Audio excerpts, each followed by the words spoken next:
إن الحمد لله نحمده ونستعينه ونستغفره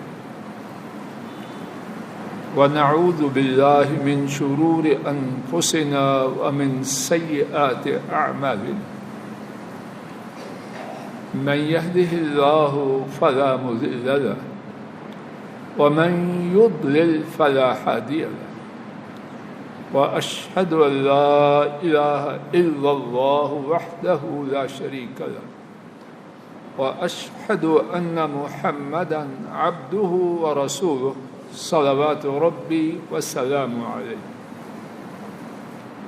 أما بعد فإن خير الحديث كتاب الله وخير الهدي هدي محمد صلى الله عليه وسلم وشر الأمور محدثاتها وكل محدثة بدعة وكل بدعة ضلالة وكل ضلالة في النار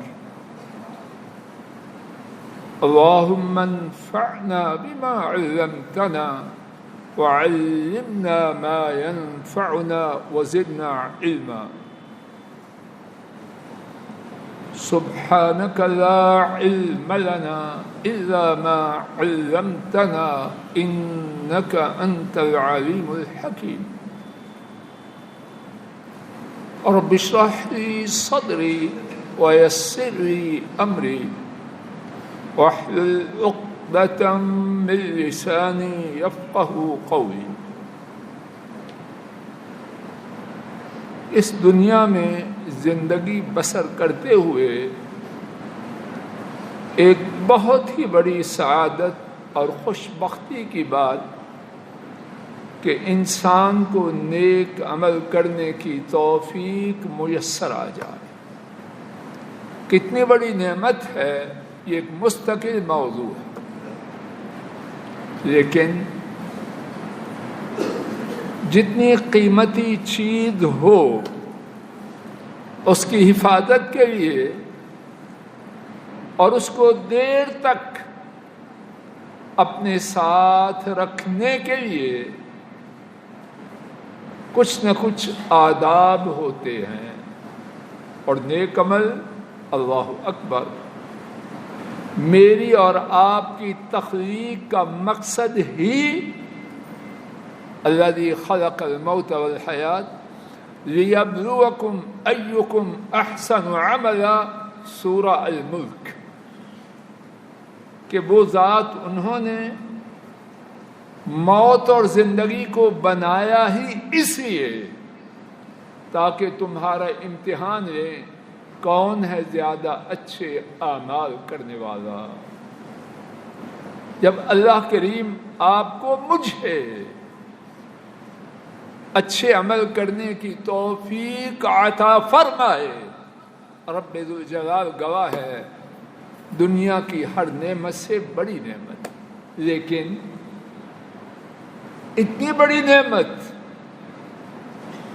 اس کو اپنے ساتھ باقی رکھنے کے لیے، اور جس دن میرا اور آپ کا جنازہ ہو اس دن تک اپنے ساتھ باقی رکھنے کے لیے آداب ہیں۔ اور رب کریم کی یہ رحمت اور کرم نوازی ہے کہ قرآن و سنت میں ان آداب کو واضح طور پر آیات و احادیث کی روح سے اور اللہ والوں کی سیرت کی روشنی میں ہمارے لیے واضح اور اجاگر کیا گیا۔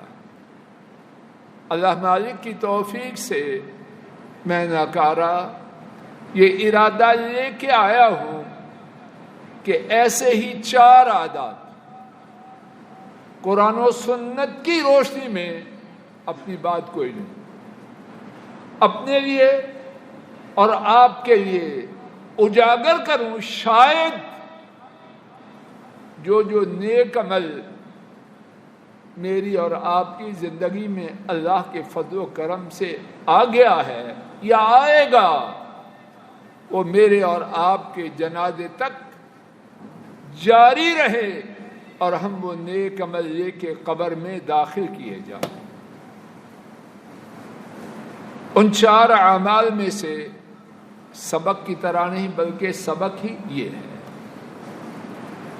ان 4 باتوں میں سے پہلی بات، جب بھی اللہ تعالیٰ نیک عمل کی توفیق دیں، دل کی گہرائیوں سے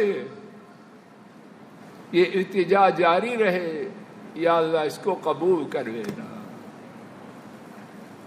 بچہ امتحان دے کے آئے، اب فیصلہ بچہ تو نہ کرے گا، فیصلہ ممتحن کرے گا کہ اس کو A گریڈ دینا ہے یا فیل کرنا۔ بچے کا فیصلہ، اس کی کیا حیثیت ہے؟ تو میرا اور آپ کا عمل، جسے میں اپنے اور آپ اپنے خیال میں بہت بڑا سمجھ رہے ہیں، وہ عمل بڑا کب بنے گا؟ جب عرش والے رب کے ہاں قبول ہوگا، وگرنہ اس کی حیثیت خاک کے برابر بھی نہیں۔ آئیے قرآن کریم میں اور احادیث شریفہ میں اس کے بارے میں کیا رہنمائی ہے۔ ایک آیت کریمہ اور ایک حدیث شریف میں آپ توجہ سے سن لیں، اپنے پیاروں کو جا کے بتلائیں اور زندگی بھر اس کو کبھی نہ بھولیں۔ آیت شریفہ سورہ البقرہ، آیت کریمہ نمبر 127، پہلا پارہ۔ ابراہیم علیہ السلام اور ان کے صاحبزادے اسماعیل علیہ السلام، دونوں باپ بیٹا اللہ کا گھر تعمیر کر رہے ہیں۔ کون سا گھر؟ بیت اللہ۔ کائنات کی جتنی مسجدیں ہیں ان میں سے ہر مسجد کی بڑی شان ہے۔ سارے کے سارے سیکٹر نہیں، سارے کا سارا ملک ایک مسجد کے برابر نہیں۔ اور وہ مسجد جس کی طرف چہرہ کیے بغیر فرض نماز قبول نہ ہو، اس کی شان کیا ہوگی؟ باپ بیٹا، جیسے کہ صحیح بخاری میں ہے، حکم الہی سے کہ مسجد ساتھی بنا رہے ہیں، دل کی گہرائیوں سے ان کے لیے دعائیں ہر مسلمان کی نکلتی، لیکن یہاں کوئی حکم الہی تو نہیں آیا کہ جی 11-3 میں سٹریٹ 100 میں مسجد بناؤ۔ ایک سوچ ہے اور اس پر اہل ایمان کتنے خوش ہیں۔ اور جو مسجد مسلمانوں کا قبلہ بننے والی ہے اور حکم الہی سے اس جگہ کا تعین ہے اور حکم الہی سے بنانے والوں کو منتخب کیا ہے، اس عمل کی شان کیا ہوگی؟ میں عاجز ہوں کہ اس کی شان کو بیان کر سکوں۔ اب بنانے والے، ان کی کیفیت کیا ہے؟ اور اللہ تعالیٰ نے ان کی کیفیت کو ہمیشہ ہمیشہ کے لیے اپنی کتاب میں محفوظ کیا۔ اور میرے ساتھ حضرات و خواتین یہ بات لے کے جاؤ، قرآن کریم کی ہر بات اللہ کے لیے، میں آپ اس بات کو اچھی طرح پلے باندھ لیں۔ قرآن کریم قصے کہانیوں کی کتاب نہیں۔ قرآن کریم کی ہر بات آج بھی اسی طرح اس کی حاجت، اس کی ضرورت اور اس کی روشنی ہے جس طرح کہ اس دن تھی جب وہ آیات نازل ہوئی۔ تو باپ بیٹا، اتنا عظیم عمل حکم الہی سے سر انجام دیتے ہوئے زبانوں سے کیا کہہ رہے ہیں؟ ربنا تقبل منا انک انت السمیع العلیم. اے ہمارے رب. اللہ، انداز دیکھیے دعا کا. ربنا، میں بغیر تکلف کے اس دعا کی جو شان و عظمت ہے اللہ گواہ ہے، اس کے بیان کرنے کا حق ادا نہیں کر سکتا. کون کرے؟ خلیل الرحمن کی دعا. ربنا کہتے ہیں جی بڑا لائق وکیل ہے، کیسا کیس تیار کیا. اور یہاں کیس کس نے تیار کیا؟ ہمارے نبی کریم صلی اللہ علیہ وسلم کے بعد پوری انسانیت میں سب سے اونچا. ربنا، اے ہمارے رب، تقبل منا، ہم سے ادرا. ترجمہ پر غور کیجیے، ارادہ ہے ٹھیک ٹھیک ترجمہ کے قریب پہنچوں. اللہ کے الفاظ کا حق ادا نہیں ہو سکتا، کوشش ہے. اے ہمارے رب، ادرا ہے نوازش. یہ نہیں کہا اقبل، قبول کیجئے، یہ کہنے کی جرات نہیں کی. تقبل عربی میں جب حروف زیادہ ہوں تو معنی بھی زیادہ ہوتا ہے. اقبل حروف تھوڑے ہیں، تقبل نوٹ کریں قریشی صاحب، حروف زیادہ ہیں تھوڑے ہیں، زیادہ ہو گئے تو معنی بھی زیادہ ہو گیا. باب تفع گرامر کی بات ہے لیکن مقصود سب سمجھیں گے انشاءاللہ. مراد یہ ہے باب تفاعل. اے رب، ہم باپ بیٹا آپ کی جناب میں اپنا یہ عمل پیش کر رہے ہیں قبولیت کے لیے. ہماری کوشش اس قابل نہ تھی کہ ہم آپ سے اس عمل کی قبولیت کی درخواست کر سکیں. آپ ادراہ نوازش، ادراہ مہربانی ہماری حقیر کوشش اور جد و جہد کو قبول فرمائیے. انک انت السمیع العلیم. اللہ اکبر. دعا کے ایک ایک حصہ میں کیا خزانے، انک یقیناً آپ، انت السمیع العلیم، یقیناً آپ ہی کا لفظ سن رہے ہیں، ہی کا لفظ سن رہے ہیں کہ نہیں؟ انگریزی میں کیا کہتے ہیں جج صاحب؟ اونلی. یقیناً آپ ہی خوب سننے والے ہیں، خوب جاننے والے ہیں. اگر آپ نے ہماری فریاد یہ نہ سنی تو ہم کس کو سنائیں؟ اللہ اکبر. کیا عظیم اعتقاد اور تصور ہے. حضرات و خواتین، اللہ آپ اور مجھے اور آپ کو زیادہ سے زیادہ اچھے اعمال کی توفیق عطا فرمائے. لیکن میرا سوال ہے فضل الہی سے اور آپ سب سے، کیا اچھے اعمال کرتے ہوئے ہمارا یہ تصور آیا ہے؟ آیا ہے؟ اگر آیا ہے تو الحمدللہ، وگرنہ اپنے آپ کو اس عقیدہ اور تصور پہ لائیں. یہ معیار ہے. مزید چلیے حدیث شریف کی طرف آئیے.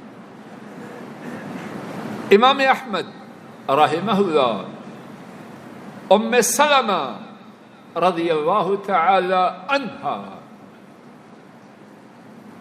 اہل ایمان کی اماں، نبی کریم صلی اللہ علیہ وسلم کی زوجہ محترمہ، ان سے روایت کرتے. انہوں نے بیان کیا ان النبی صلی اللہ علیہ وسلم کان یقول فی دبر الفجر اللہم انی اسألک علما نافعا وعملا متقبلا ورزقا طیبا او کما قال صلوات ربی وسلام علیہ. بلا شبہ ترجمہ پر ادرہ نوازش توجہ فرما. بے شک یقیناً نبی کریم صلی اللہ علیہ وسلم نماز فجر کے بعد، ترجمہ جانے نہ پائے، نماز فجر کے بعد کہا کرتے تھے. کہا کرتے، بولیے. ایک ہے آپ نے فرمایا، آپ نے کہا، اور ایک ہے کہا کرتے تھے. دونوں میں کچھ فرق ہے کہ نہیں؟ ایک ہے فعل ماضی پاسٹ ٹینس اور ایک ہے فعل ماضی استمراری. دونوں میں کچھ فرق ہے کہ نہیں؟ کیوں جی کھوکر صاحب جی، کچھ فرق ہے کہ نہیں؟ آپ کا یہ کہنا ایک دفعہ تھا، جواب دیجئے. خطبہ میں بولنا ممنوع ہے، لیکن جب خطیب پوچھے تو پھر جواب دینا چاہیے. ایک مرتبہ تھا، 2 مرتبہ، 10 مرتبہ نہیں. یہ آپ کی عادتیں، آپ کا طریقہ، آپ کی سنتیں مستمرہ تھی. آپ کا عام معمول یہ تھا کہ نماز فجر کے بعد اللہ سے التجا کرتے ہوئے یہ الفاظ کہتے ہیں. حضرات و خواتین، دل اور ان کانوں سے پوری توجہ سے سنیں. کیا تھے وہ الفاظ شریفہ؟ اور معلوم ہے کہ ہمارے نبی کریم صلی اللہ علیہ وسلم نماز فجر سے پہلے کیا کرتے؟ تہجد پڑھتے. اور کیسی تہجد پڑھتے کہ آپ کے قدم مبارک سوج جاتے. عرض کیا جاتا آپ کیوں ایسا کرتے ہیں؟ آپ کے گناہوں کو تو اللہ نے معاف کر دیا. جواب میں فرماتے کیا میں اللہ کا شکر گزار بندہ نہ بن جاؤں؟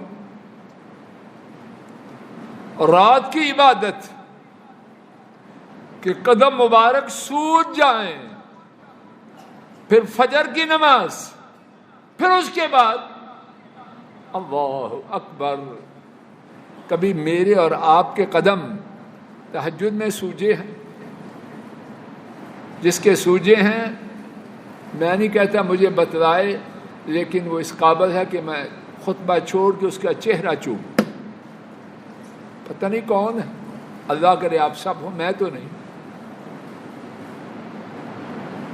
قدم مبارک، تہجد قدم مبارک سوجنے والی، نماز فجر باجماعت امامت والی، اور اس کے بعد سنت مبارکہ کیا ہے؟ اے اللہ میں آپ سے یقیناً سوال کرتا ہوں. 3 باتوں کا سوال کیا. انگلیاں نکالیے اور ایک ایک شمار کیجیے. عبداللہ جی ایک نکال لوں گی، ایک ایک کر کے شمار کیجیے. اللہم انی اسألک علما نافعا. اللہ اکبر. اے اللہ یقیناً میں آپ سے نفع دینے والے علم کا سوال کرتا ہوں. نمبر 2، اور وہ ہماری گفتگو کا اس وقت موضوع ہے، وعملا متقبلا. اے اللہ ایسے عمل کا سوال کرتا ہوں جو آپ کی جناب میں قبول کیا جائے. اور یہاں بھی اپنے جد اعلیٰ ابراہیم علیہ السلام والا لفظ استعمال کیا. یہ نہیں کہا کہ مقبول عمل دیجیے، بلکہ کیا کہا؟ بولو، عمل متقبلا. ایسا عمل دیجیے کہ وہ عمل آپ نے اذراہ نوازش قبول کر لیا. کہاں وہ ان ایسا عمل اللہ کی مخلوق میں کسی کا نہیں. ان ایسی نماز کسی کی ہو سکتی ہے؟ وہ ہیں ان کی نماز معیار ہے. اگر کسی نے کسی نماز کو جاننا ہے کہ وہ صحیح نماز تھی تو وہ ہے جو ان کے طریقے پر. صلو کما رأیتمونی اصلی. نماز اللہ کے ہاں وہ ہے جو ان کے طریقے پر. اور کیا کہہ رہے ہیں؟ ایسا عمل دیجئے جس کو آپ اذراہ نوازش قبول فرما لیں. ورزقا طیبا، اور پاکیزہ رزق عطا فرما. تو ہماری گفتگو کا پہلا پہلو کہ نیک اعمال کرتے ہوئے، اور مجھے جواب دینا دل کی گہرائیوں سے اور زبان سے کیا کہیں؟ یا اللہ. بولو اپنی نوازش سے، اپنی مہربانی سے میرا یہ حقیر عمل قبول فرما دے. دوسری بات، جو نیک اعمال کرتے ہوئے انسان کے دل و دماغ میں ہونا ضروری ہے، وہ کیا ہے؟ 18واں پارہ سورہ المؤمنون آیت شریفہ نمبر 60. نوٹ فرما لیجئے، گھروں میں التجا ہے، ضرور قرآن کریم کھول کے آیت شریفہ بھی پڑھیے اور ترجمہ بھی دیکھیے. رب کریم نے فرمایا والذین یؤتون ما آتوا وقلوبهم وجلہ انہم الی ربہم راجعون. وہ لوگ یؤتون ما آتوا، کیا معنی؟ امام ابن عطیہ بہت بڑے مفسر، وہ لکھتے ہیں اس کا معنی یہ ہے کہ وہ لوگ وہ ہیں اللہ تعالی کی تابعداری میں جہاں تک محنت کر سکتے ہیں کرتے ہیں. ہماری طرح، یا ہماری نہیں کہتا، میری طرح نکمے نہیں. وہ لوگ جو اللہ تعالی کی تابعداری میں، ہم سادہ زبان میں کہتے ہیں، پورا زور لگاتے ہیں. ڈاکٹر صاحب بات واضح ہے. والذین یؤتون ما آتوا، اللہ نے جو ہمت، جو طاقت، جو استطاعت انہیں دی ہے وہ نیکی میں لگا دیتے ہیں. اور اس کے ساتھ کیا ہے؟ وَقُلُوبُهُمْ وَجِلَةٌ، اور ان کے دل خوف زدہ. یہ گواہی کس کی ہے؟ جواب دیجیے ارسلان بیٹا. یہ گواہی کون دے رہا ہے کہ انہوں نے نیکی کے کرنے میں سارا زور لگایا؟ کون دے رہا ہے؟ بولو. قُلْ أَيُّ شَيْءٍ أَكْبَرُ شَهَادَةً، آپ فرمائیے، پوچھئے، اللہ سے بڑی کسی کی گواہی ہے؟ 10 روپے کا گواہ ہے؟ رب العالمین گواہی دے رہے کہ نیکی کے کرنے میں پورا زور لگانے والے. اور کیفیت کیا ہے؟ وَقُلُوبُهُمْ وَجِلَةٌ، اور دل خوف زدہ ہیں. کس بات سے؟ انہم الی ربہم راجعون، کہ وہاں جانا ہے رب العالمین کے دربار میں معلوم نہیں ہمارا معاملہ کیا ہو. یہ دونوں باتیں بظاہر ایک دوسرے کے الٹ ہیں کہ نہیں؟ میری بات سمجھ آ رہی ہے یا نہیں امجد صاحب؟ الٹ ہے کہ نہیں؟ نیکی کرتے ہوئے کتنا زور لگاتے ہیں، بولو بولو مجھے اطمینان، اور کون گواہی دے رہا ہے؟ اس میں کوئی ہیرا پھیری کچا پکی بات ہو سکتی ہے؟ اور کیفیت کے اندر کی وَقُلُوبُهُمْ وَجِلَةٌ، دل ڈرے ہوئے ہیں کس بات سے؟ أَنَّهُمْ إِلَىٰ رَبِّهِمْ رَاجِعُونَ، کہ انہوں نے اپنے رب ہی کے پاس جانا۔ بظاہر سمجھ میں آنے والی بات ہے کہ نہیں؟ اما عائشہ رضی اللہ تعالی عنہا، انہیں اشکال پیدا، اور بات بظاہر ہے اشکال والی، کیا کہتے ہیں جیسا کنٹراڈکشن بظاہر۔ امام ترمذی اور امام ابن ماجہ روایت کرتے ہیں، اما عائشہ فرماتی ہیں سألت رسول اللہ صلی اللہ علیہ وسلم عن هذه الآیہ، میں نے رسول اللہ صلی اللہ علیہ وسلم سے اس آیت کے بارے میں پوچھا، عرض کیا ہم یشربون الخمر ویسرقون، وہ شرابی ہیں، وہ چور ہیں، کیا وہ شراب پیتے ہیں، کیا وہ چوری کرتے ہیں کہ دل ڈرے ہوئے ہیں؟ نبی محترم صلی اللہ علیہ وسلم نے جواب دیا لا یا بنت صدیق، اے صدیق کی بیٹی۔ میں اپنے محاورے میں اس کا جو ترجمہ سمجھا ہوں وہ یہ ہے، اے بھولی بالی۔ اس میں بیوی کا لاڈ بھی ہے اور ان کی معصومیت بھی ہے، اے بولی بالی، اے صدیق کی بیٹی۔ ہم یصومون ویصلون ویصلون ویتصدقون ولکنہم یخافون اللہ تقبل، وہ روزے والے ہیں، وہ روزے رکھتے ہیں، نمازیں پڑھتے ہیں، صدقہ و خیرات کرتے ہیں، لیکن ڈرتے ہیں کہ ان کے اچھے اعمال قبول نہ کیے جائیں۔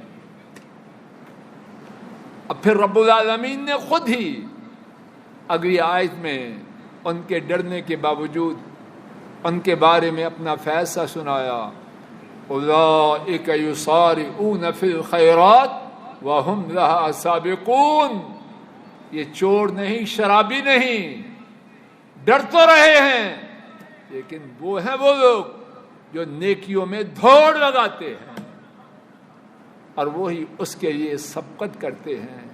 اللہ تعالیٰ اپنے فضل و کرم سے مجھ نالائق نہ کرے اور آپ سب کو، ہمارے اہل و عیال نسلوں کو زیادہ سے زیادہ نیک اعمال کرنے اور ان کے ساتھ یہ خوف نصیب کرے، زبانوں سے، دل کی گہرائیوں سے ان کی قبولیت کی دعائیں کرنے والے بن جائیں۔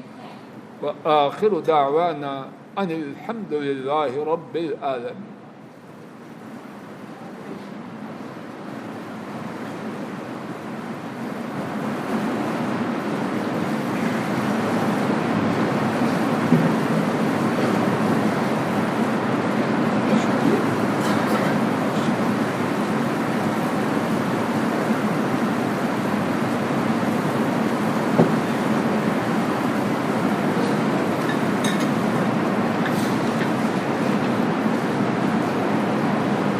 الحمد لله نحمده ونستعينه ونستغفره ونعوذ بالله من شرور أنفسنا ومن سيئات أعمالنا، من يهده الله فلا مضل له ومن يضلل فلا هادي له، وأشهد أن لا إله إلا الله وحده لا شريك له، وأشهد أن محمدا عبده ورسوله صلوات ربی وسلام علیہ۔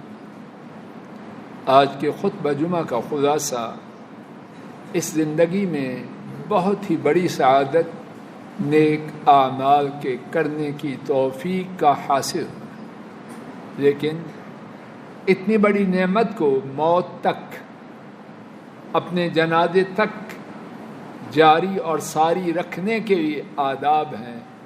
ان میں سے پہلا ادب یہ ہے کہ نیک اعمال کرتے ہوئے دل کی گہرائیوں سے اللہ کے روبرو یہ فریاد اٹھے کہ اے اللہ کریم، از راہ نوازش ہماری ٹوٹی پھوٹی حقیر نیکیوں کو قبول فرما۔ دوسرا ادب کہ دل میں ڈر ہو کہ میری نالائکی کی وجہ سے کہیں ایسا نہ ہو جائے کہ میرا عمل مسترد ہو جائے۔ انشاءاللہ اسی موضوع کے بارے میں آئندہ خطبہ جمعہ میں کچھ مزید گزارشات عرض کرنے کی عاجزانہ کوشش کی جائے گی۔ اللہم صلی علی محمد وعلی آل محمد کما صلیت علی ابراہیم وعلی آل ابراہیم انک حمید مجید۔